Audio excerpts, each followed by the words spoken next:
Hi అండి. అందరూ ఎలా ఉన్నారండి? నేనైతే చాలా బాగున్నాను. ఇలా చికెన్ పులావ్ చేసుకోండి, చాలా టేస్ట్‌గా ఉంటుంది.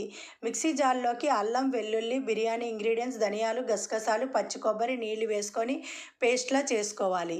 గిన్నెలోకి ఆయిల్ వేసుకొని, ఆయిల్ వేడైన తర్వాత సన్నగా కట్ చేసుకున్న ఉల్లిపాయ ముక్కలు, పచ్చిమిరపకాయలు వేసుకొని ఫ్రై చేసుకొని, కట్ చేసుకున్న టమాటా గ్రైండ్ చేసుకొని పేస్ట్ వేసుకొని పచ్చివాసన పోయేంత వరకు ఫ్రై చేసుకోవాలి. శుభ్రం చేసుకున్న చికెను, కొత్తిమీర, పెరుగు, కారం, పసుపు వేసుకొని లో ఫ్లేమ్లో చికెన్ 5 నిమిషాలు ఉడికించుకోవాలి. ఇలా ఉడుకుతున్న చికెన్లోకి టేస్ట్కి సరిపోయినంత ఉప్పు వేసుకొని నీళ్లు వేసి మూత పెట్టి 5 నిమిషాలు మరిగించుకోవాలి.